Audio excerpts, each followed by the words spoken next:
Welcome back to the World According to Briggs and a video about some amazing small towns in the US you've probably never heard of. Obviously, if you're from one of these towns or the area, you know about these towns. Not everyone does, and that's why we're taking a look at them. The United States is filled with amazing small towns. In my experience, the vast majority of them you're going to find in New England or the southern states. Midwest is no slouch either, but once you start getting out west where there's fewer people and not as many small towns, it gets harder and harder to find a great small town.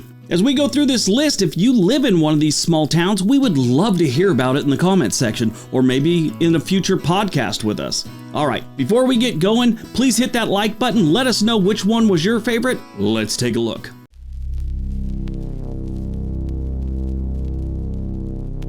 Number 10, Wolfboro, New Hampshire.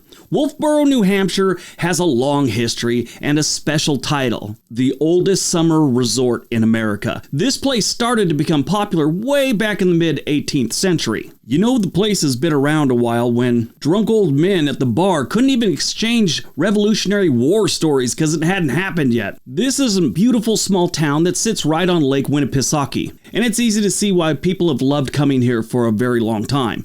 Back in the day, the Prince and Princess of Monaco or Grace Kelly used to vacation here. Kurt Vonnegut, Jimmy Fallon has been known to go here. The Marriott family has a vacation property here. And Drew Barrymore and her family have been coming here for years. The town only has about 6,800 people living there like full time. That's a low enough population where they can maintain that small town old time charm. Many people own second homes here just for vacation, which tells you it's a pretty great place to take a break. It's not just about relaxing here. Wolfboro has lots to do. For those who love being outside, there's the Cotton Valley Rail Trail for hiking and biking. If you're into boats or history, check out the New Hampshire Boat Museum and the Wright Museum of World War II. There's also the Libby Museum of Natural History for those that are curious about the natural world. You know, I remember going to museums like that when I was a kid, before we had the internet and all that. You know, you can just find all the information you need, but I always found it amazing going to natural history museums and things like that. The town's rep as a summer hotspot got a big boost in the 19th century when they built the Pavilion Hotel and the railroad came to town. If you look at the population of any small town or any city in the United States, whatever decade you see a big boost in the population, I guarantee that's the year the train came to town. But that train changed everything for Wolfboro, making it easier for more people to come and enjoy the place. Living or spending time in Wolfboro is pretty special. It's not just about the historical sites and the natural beauty. It's also about that small community lifestyle, the parks, the beaches, and all the cultural stuff that make life a little rich and full. Whether you're here for a short visit or the long haul, Wolfboro has a way of capturing people's hearts, and it's obvious. People don't buy second vacation homes just to buy one. They always buy it in a place they love.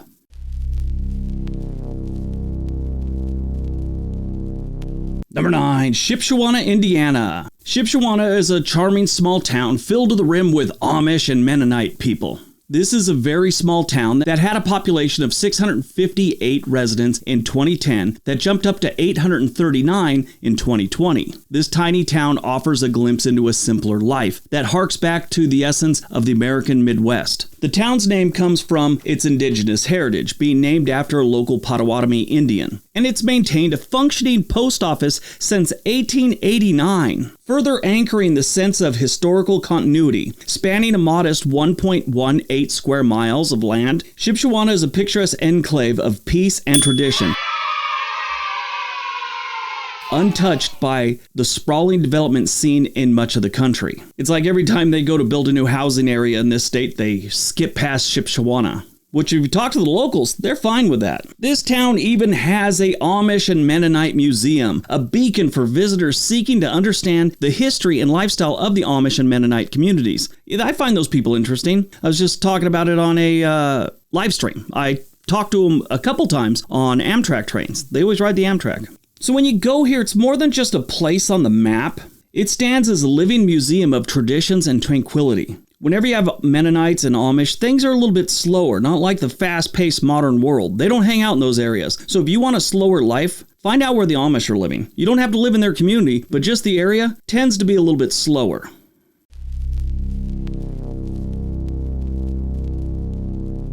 Number 8, Lanesboro, Minnesota. Lanesboro is a hidden gem tucked away in the scenic Root River Valley. Now it's just up the river a bit from D-Cup. Yeah, I'm not really sure what's going on there, but I aim to find out. Looks like I need to plan a trip to Minnesota. Known for its breathtaking natural beauty and deep historical roots, this small town is a cultural haven that draws visitors from all over. In 2013, Lanesboro was recognized as one of the top 12 small town art places in the nation by Art Place America, a testament to its dense concentration of art organizations, businesses, and creative professionals. It's not just about the arts, though. Lanesboro is a hub of activity all year round, hosting a variety of events such as the Art in the Park Festival, Buffalo Bill Days, and the Rhubarb Festival, which celebrates its title as Rhubarb Capital of Minnesota. I mean, everybody knows Lanesboro's legendary for rhubarb. I mean, that goes way back. I think they talked about it on Jeopardy one night. I'm totally kidding. I know nothing about rhubarb or the people eating it. With a population of just over 700 residents, the town offers a cozy and welcoming atmosphere for both residents and tourists. This place is a safe place to be, also. Their violent crime rate is 10% below the national average. They have so little crime, when something happens, they know it's one of two people. Or both, Chucky or Pete with the lazy eye. They go round those two up and the crime is solved. They got good schools too here in Lanesboro. It's a really nice place to live. When it's not snowing, because, yeah, this is Minnesota, you could always take a bike ride on the Root River State Bike Trail. What if it goes all the way up to D-Cup? You got something to do no matter what the season. Biking, hiking, skating, fishing, tubing, canoeing. I didn't grow up here, but it honestly seems like a really great place to grow up.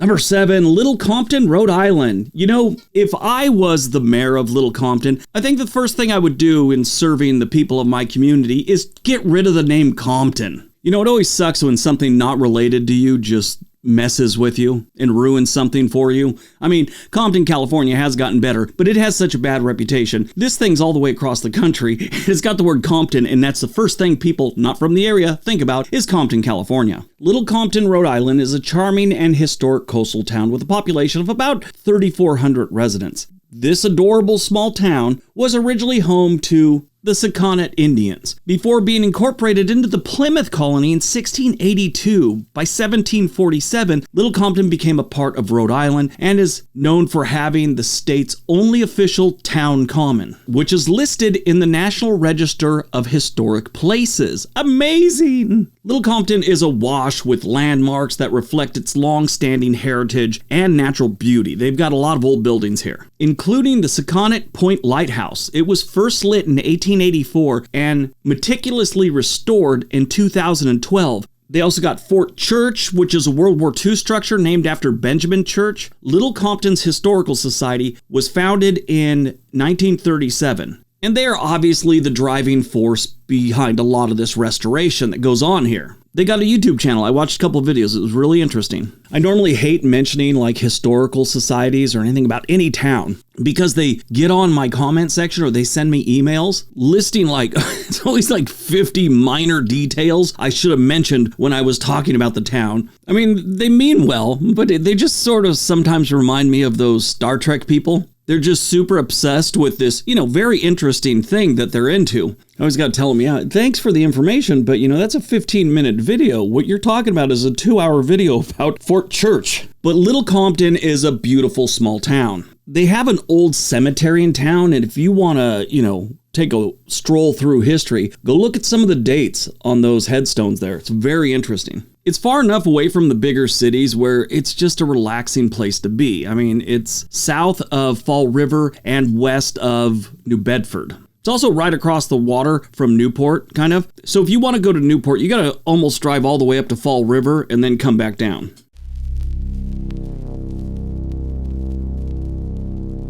Number 6, Marietta, Ohio. With a population of about 13,000 residents, this Ohio town stands as a historical beacon for Ohio. Founded in 1788 as the first permanent settlement of the Northwest Territory. Yeah, I think at the time they really weren't too clear on how far west this country went. They could have called it the middle of the road territory and it would have made a lot more sense. And even today, this is where majority of the middle class America lives, the Midwest. This town has some very interesting origins, including indigenous people, notably the Hopewell culture. In the 18th century, French explorers laid claim to this area, and eventually George Washington ventured through, setting the stage for New England settlers to call Marietta their home. Now, what's funny is I've heard people call it Marietta, where they actually pronounce the A. Then I've heard other people call it like Mariette. I always thought that was a little baffling. One time I called a friend who's from that area in Ohio. I asked him what the deal with that was, and what's the proper pronunciation. He said, "Did I tell you I'm going through a divorce?" And then we got talking about that and never gave me an answer to the burning Marietta question.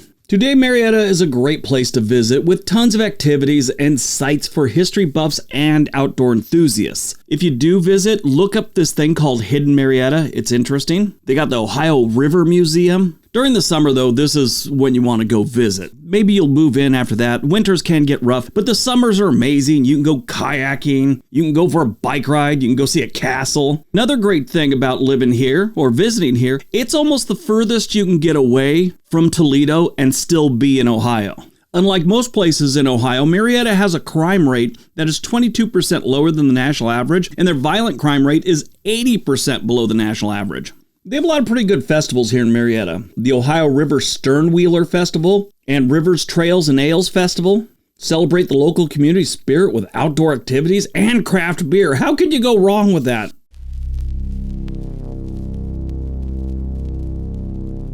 Number 5, Shelburn, Vermont. Shelburn, Vermont has a population a little over 6,000 residents. And that population is a little bit older than average, with a median age of 49.2 years. A lot of retirees are here, I guess. Over 70% of the people living in Shelburn are married. The national average is about 61. Nestled along the picturesque shores of Lake Champlain is where you're going to find Shelburn, and it's a quintessential New England town with a twist. Its roots stretch all the way back to 1763. Now it's grown into a pretty vibrant community. This is also where you'll find the world-famous Vermont Teddy Bear Factory. Now, I've mentioned that in a past video that it was here, and I had some people giving me grief that it's actually outside of town, not in town. It's 1.7 miles from downtown Shelburn. That's a 4-minute drive. It's in Shelburn. If you do visit, make sure you go to the Flying Pig bookstore. They got vineyards, they got a golf course, and it's on Lake Champlain. How could you go wrong? It's a little expensive though. I mean, back in 2016, the median household income was $98,000. Now it's about $140,000. So if you want to buy a house here, you better have some change set aside.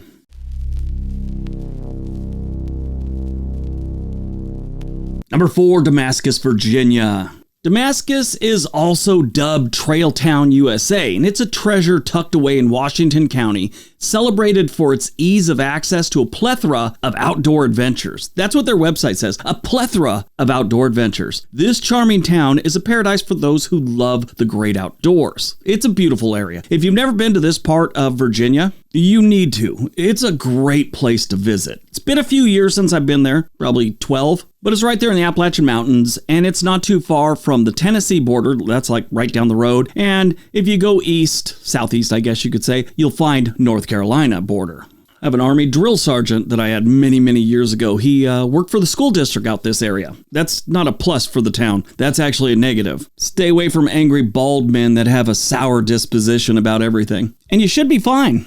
There's a lot of hiking and a lot of, just going for nice walks in the woods around here. The Virginia Creeper Trail and the Appalachian Trail are right here for you, and they draw in hikers, bikers, and nature lovers from near and far. The Virginia Creeper Trail offers a 34-mile journey from Abingdon to White Top. I think I pronounced that right. I've never been to Abingdon. Abing, done, Abingdon. Anyway, the Appalachian Trail is a whole lot different. That's about 2,000 miles. And it stretches from Maine to Georgia right through Damascus. So if you've ever hiked the Appalachian Trail, you've been through Damascus. While you're there, stop by the Damascus Brewery. This is a beautiful town if you want to be in a rural area and just get away from everyone. The good news is the cost of living here is lower than the national average, and home prices are reasonable. There aren't a lot of homes for sale here. This isn't a really big place. I mean, their population is only about 700, 800 people. That's it. So houses don't come on the market all the time. But if you look at the outskirts,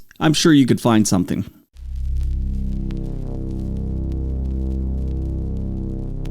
Number 3, Paa Hawaii. This is a cute little town you will find on Maui, on the North Shore to be more specific. And if you're single, it's a good place to be. Only 54% of the residents are married, and the median age is only 40.3. Now, this town's been around quite some time, but it was a bustling sugarcane operation back in the day, and in the 1970s, it was a hub for hippies, eventually becoming a more cosmopolitan village. Even though this is a small, out-of-the-way town, it's a tourist town, just like every place in Hawaii. So when you're judging a town by their tourism, it's like this chart.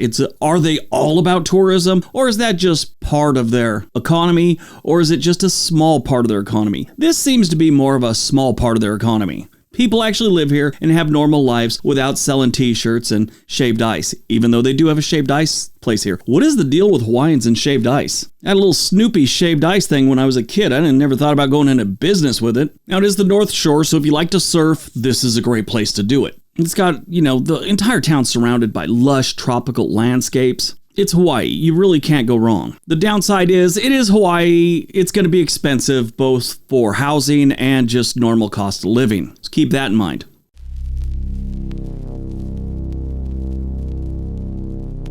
Number 2, Nacache, Louisiana. This is a great small town. It is the oldest settlement in the Louisiana Purchase. You will find this in central Louisiana, far away from places like New Orleans and Shreveport. It's in Louisiana, so they're going to have some crime. Not as bad as, like I said, Shreveport and New Orleans and Baton Rouge, but they do have some crime. It's 80% above the national average. That is not horrible when you look at some of the other major cities in the United States, like St. Louis with like 150% above, Detroit with like 400% above. Chicago's got areas where it's like 600% above the national average. Memphis is like 480% above the national average. So 80% isn't horrible. Natchitoches is a beautiful town. They have the National Historic Landmark District here, which includes French Creole townhouses, the Minor Basilica, which has stained glass windows that are amazing. They have one of the oldest general stores still going in the nation right now, Cafe Frederick Mercantile, and it still looks like an old general store.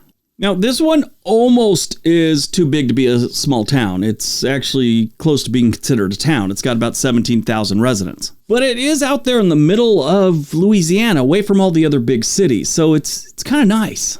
You have the Red River not too far from town. They got a lake right there in town. The Old River flows right through town. It's a nice place. You'll also find Northwestern University here. Go Demons.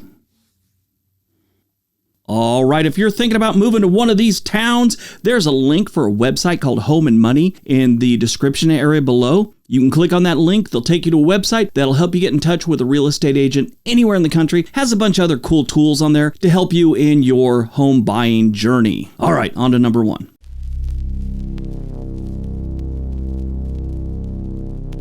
And number 1, Davis, Oklahoma. At about the midway point between Oklahoma City and Dallas, Texas, you will find Davis, Oklahoma, right near the Chickasaw Nation. This small town sits on the Oklahoma prairie, just waiting for a tornado. They do have a sonic drive-through, so that kind of makes the danger of a tornado acceptable. They have a population of about 3,000 people, and get this, the median age here is 35 years old. A lot of young people here. The city has a rich history, having been named after Samuel H. Davis, who moved to the area in 1887. Davis played a pivotal role in the establishment of the town, petitioning for a train depot, Santa Fe Depot actually, and a post office, which ultimately led to the town's development. By 1900, Davis had become a hub of cotton farming and had a variety of businesses and professional services, most of them surrounding the transportation and the production of cotton. Now I'm going to tell you something. Oklahoma, by a lot of people, is considered a southern state. A lot of other people don't consider it a southern state. They're very proud of their southern heritage here in this part of Oklahoma. And the city or town prides itself on its southern hospitality. Now, when it's things like this, I always look up what is there to do in this area. And,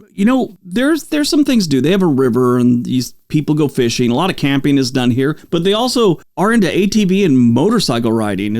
They have this thing called the Crossbar Ranch Off-Road Park. I don't know what's going on there. Kind of looked into it. But, that's kind of interesting.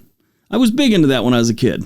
After that, they also got a casino outside of town, so that's a plus. Southeast of town, you have the Lake of the Arbuckles, which there's a lot of recreation stuff going on there too. So this is, pretty nice place if you like to be outdoors and live cheaply. The cost of living here is, rock bottom, and it's not a bad place to live. The housing's affordable also. I've never been a big fan of Oklahoma, so this place has got to be pretty good if I'm putting it at number 1 on a list. All right, that's today's video. Hope you guys enjoyed it. Hope you got some information out of it. Now go out, have a great day, be nice to each other.